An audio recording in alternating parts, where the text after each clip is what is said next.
Halo semua, apa kabar? Semoga kita semua selalu sehat dan selalu ada dalam perlindungan Tuhan. Pada video kali ini saya akan membahas tentang model matematika terhadap penyebaran penyakit tuberkulosis atau sering kita dengar dengan penyakit TBC. Video ini dibuat untuk memenuhi tugas akhir mata kuliah pemodelan matematika dengan dosen pengampu Menir James Mangobi, SPD MSI, dan Encik Marvel Grace Maukar, SPD MSc. Sebelum kita lanjut, izinkan saya untuk memperkenalkan diri saya. Perkenalkan, nama saya Christophora Feliciana Cindy Kamagi, biasanya dipanggil Cindy, NIM 18504-046. Universitas Negeri Manado, Fakultas Matematika dan Ilmu Pengetahuan Alam, jurusan Matematika. Pemodelan matematika merupakan akibat dari penyelesaian permasalahan yang terjadi dalam kehidupan sehari-hari yang diselesaikan menggunakan matematika. Model matematika adalah model yang digambarkan dalam suatu persamaan matematika. Persamaan ini merupakan pendekatan terhadap suatu fenomena fisik. Salah satu persamaan yang digunakan adalah persamaan diferensial. Persamaan diferensial adalah persamaan yang di dalamnya terdapat turunan-turunan. Model matematika sifatnya lebih abstrak, menggunakan seperangkat simbol matematika untuk menunjukkan komponen-komponen dan korelasinya dari sistem nyata seperti nilai konstanta, variabel, fungsi persamaan, dan ketidaksamaan. Dengan model matematika, kita dapat menggambarkan suatu fenomena sehingga menjadi lebih jelas dalam memahaminya. Salah satu fenomena yang dapat digambarkan melalui model matematika adalah menyebarnya penyakit tuberkulosis. Kita masuk pada kajian teori. Di sini ada beberapa kajian teori. Kajian teori yang pertama, persamaan diferensial. Persamaan diferensial adalah persamaan yang menyangkut satu atau lebih variabel terikat beserta turunannya terhadap satu atau lebih variabel bebas. Variabel bebas yaitu variabel yang nilainya tidak bergantung variabel lain, sedangkan variabel terikat nilainya bergantung variabel lain. Secara umum, suatu persamaan diferensial biasa orde n adalah suatu persamaan yang dapat ditulis dalam bentuk y pangkat n sama dengan f x, y, y aksen, titik-titik, y pangkat n kurang 1, di mana y, y aksen, titik-titik, y pangkat n semuanya ditentukan nilainya oleh x. Yang kedua, persamaan diferensial tak linier. Persamaan diferensial tak linier adalah persamaan diferensial yang bukan persamaan diferensial linier.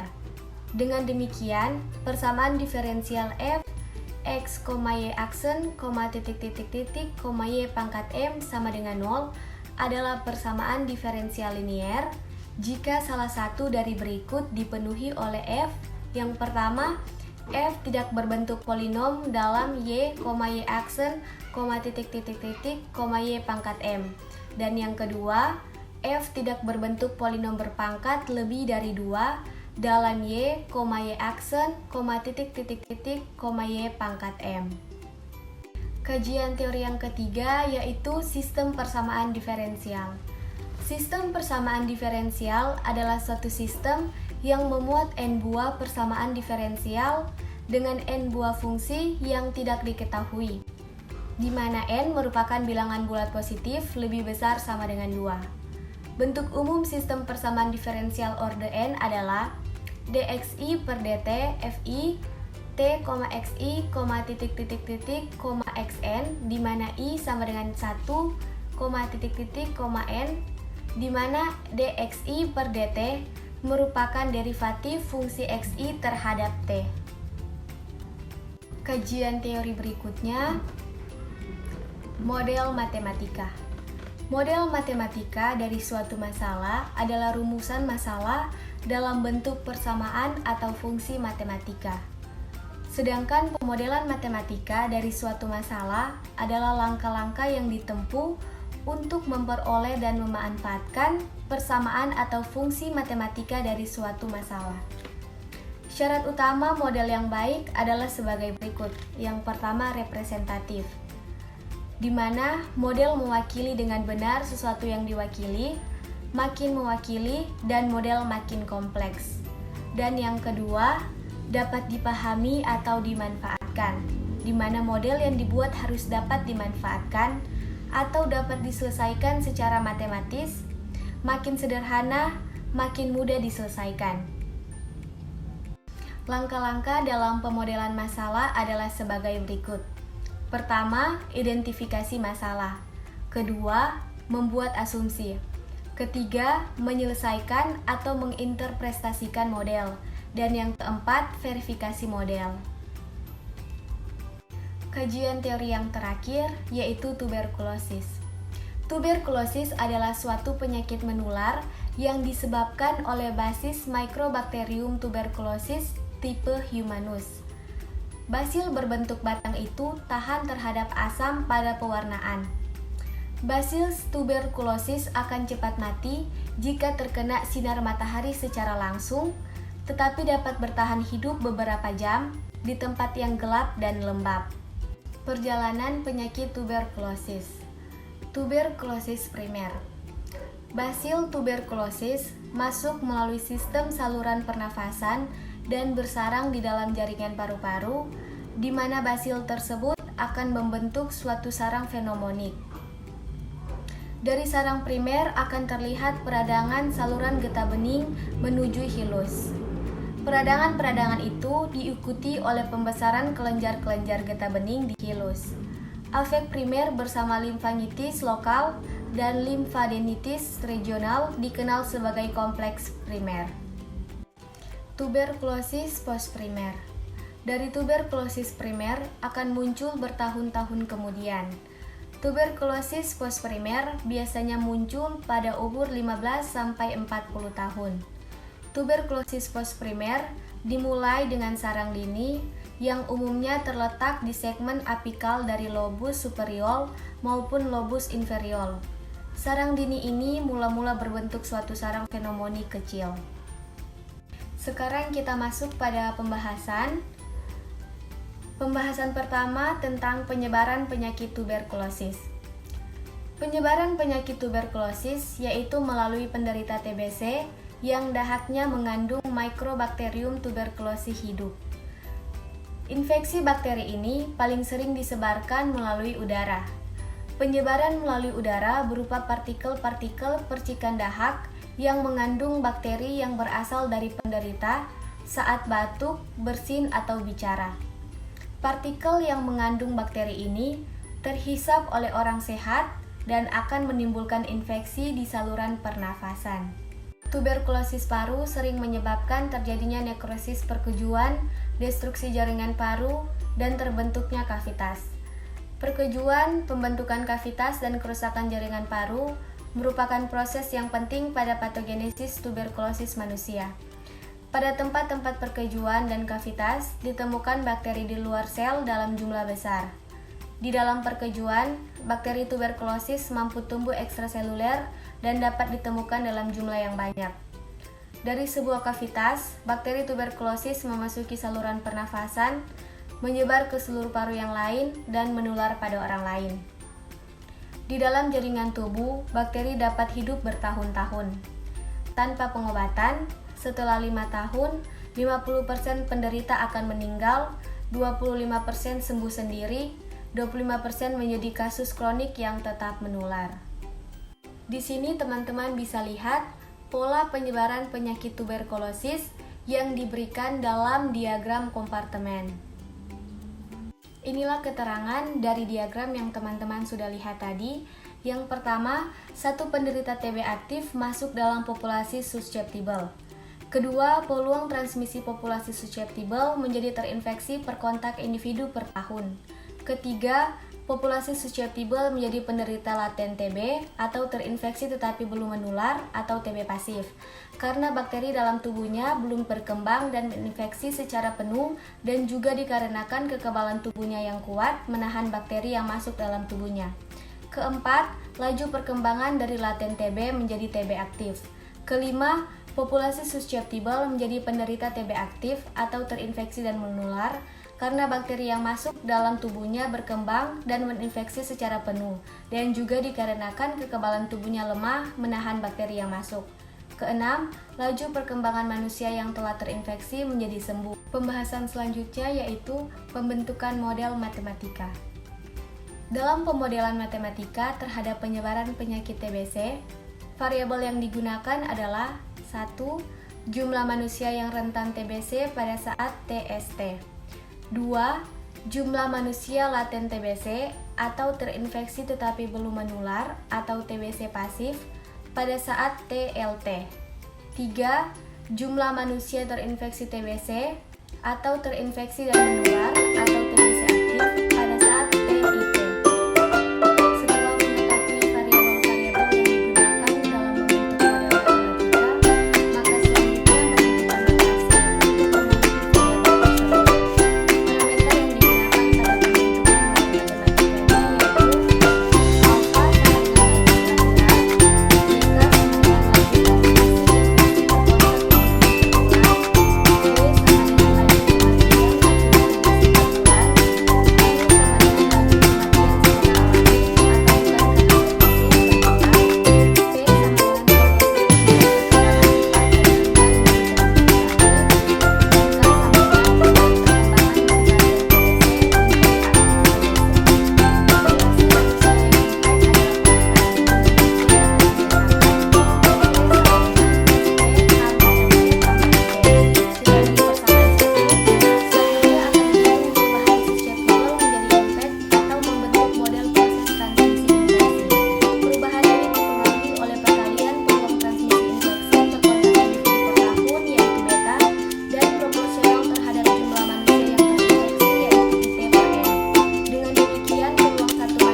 Dari sistem tersebut diperoleh dua titik tetap, yakni titik tetap yang pertama menunjukkan bahwa semua manusia sehat dan berpotensi terinfeksi TBC.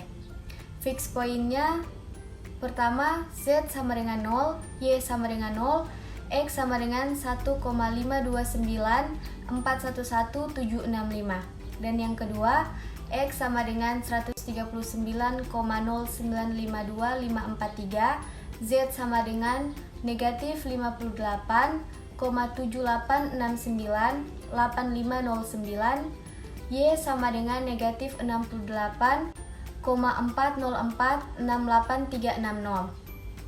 Dari sistem tersebut diperoleh matriks Jacobian, yakni seperti matriks yang teman-teman lihat di layar. Jacobian matrix di sekitar titik tetap yang pertama dan yang kedua beserta nilai eigennya. Matriks Jacobian pertama memperoleh nilai eigen min 0,85000000,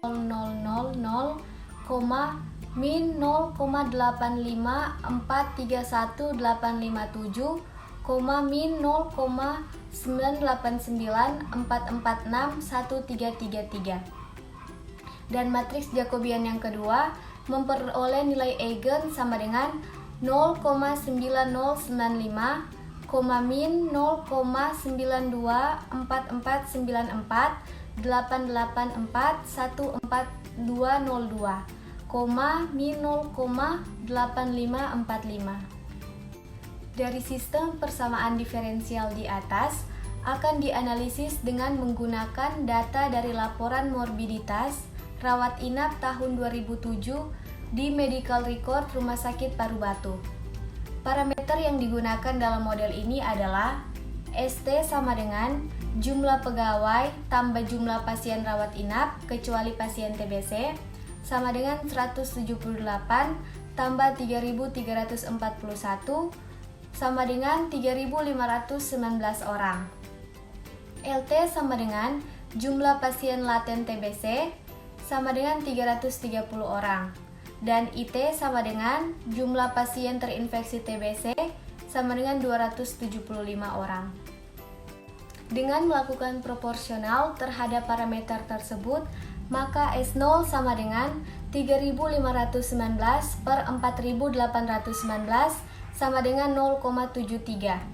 L0 sama dengan 330 per 3.519 sama dengan 0,094. I0 sama dengan 275 per 3.519 sama dengan 0,078. Beta sama dengan 0,0143 per bulan.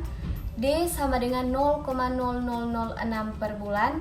Mu sama dengan 0,0033 per bulan. P sama dengan 0,15. K sama dengan 0,0047 per bulan.